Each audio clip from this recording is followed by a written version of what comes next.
Good morning, ladies and gentlemen. I am the chair of the Anaphylaxis Campaign. I'm the chair of the Trustees, so I'm not one of the members of staff here. And I have stepped in today because sadly Andy Clark was unable to be with us today in order to chair this conference. So I will be taking over instead. I won't be talking much because I'm not one of the experts. We have some true experts here. All of their biographies are set out in this little book, so if you want to know more about them, they're all set out in that, and I'm not going to read it out to you when I introduce all of them. I'll leave you to do that, and I have no doubt that their expertise will speak for itself. I just want to say a little bit about the charity. 11 years ago, almost to the day, I had a child who turned out to have very severe allergies. And as it happens, that little baby's first allergy doctor is sitting here in the audience and is indeed our first speaker. That is just a coincidence. But it showed to me, as a parent of a severely allergic child, just how important it was to get expert advice and expert help, and to get that advice and help very early on. One of the events that happened in his life is he was very quickly enrolled into the LEAP study, which some of you may have heard about.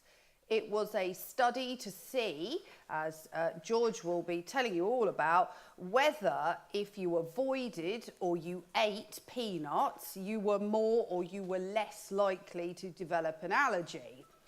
And we were in fact in the, which group was I in? I was in the non-peanut eating group, that's right. I was in the non-peanut eating group. For 6 years we didn't eat peanuts, which was a shame for me because I actually quite liked them.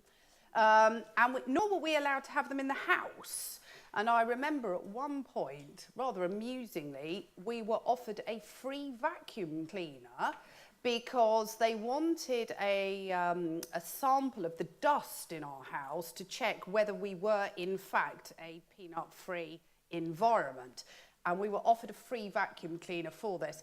I already had 2 vacuum cleaners, and neither of them, frankly, ever saw much action in any event. So I thought it would be churlish to accept a third, and I didn't. I was slightly embarrassed to send this dust sample back. They never told me what was in it, but I think there were no peanuts. I mean, I've no idea what else was in it. But we are definitely a living example of the fact that it's not having a clean house that causes allergies. I'm sure that could be seen in our dust sample. Now, as a result of meeting many of the other parents who were enrolled on the LEAP study, I came to realise just how lucky I was, because as an articulate person living in central London, I had been able, within 4 months, to access the best advice that there was. Most people are simply not that lucky. There were a lot of knocking at doors being shut in people's faces, and really a lack of expertise, and in some cases a lack of empathy. Now clearly that's not the case with all of those who are here today, because if you didn't have an interest and empathy, you wouldn't be here today. It is a sadly growing community. There are over 200,000 people who have been prescribed adrenaline auto-injectors, and the figure is increasing. Added to that figure, one must assume that there are other people out there who need an auto-injector who don't have one. So it is a material part of our population who is carrying an auto-injector. And some of that population, of course, finds itself in schools. And I know that many of you are connected with education and schooling.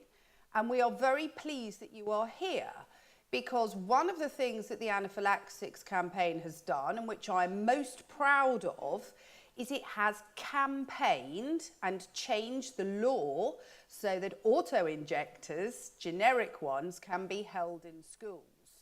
Now, the law having been changed, and I'm a lawyer by trade, so always love the law, but of course what we know is it's what's actually going to happen on the ground. And it's really people like you who are going to be our army to actually ensure that on the ground these changes are being put into force. We know that very sadly there have been cases where children have died at school because either adrenaline has not been held at school or it has been held somewhere where it could not be obtained, it was in a locked cupboard or something else. So clearly this legislation has got the power to save lives. There is no doubt about that. In relation to the Anaphylaxis Campaign, we do send a big message out to everyone sitting here, which is to spread the word. We have the most fantastic clinical and scientific panel, and many of the speakers are members of that panel. They are the great and the good of the worldwide allergy experts. And our information on our website is checked and double checked by that clinical and scientific panel. You cannot get better information. The difficulty is that many of those very same 200,000 people with their auto-injectors don't know about us. So please do spread the word that we should be the port of first call for information for anyone who has any questions about allergy and anaphylaxis. Thank you also to our sponsors who are listed again in this leaflet. Without them, we couldn't run this conference. It's really that simple. We're a small charity. We run on a shoestring, so we are extremely grateful to you.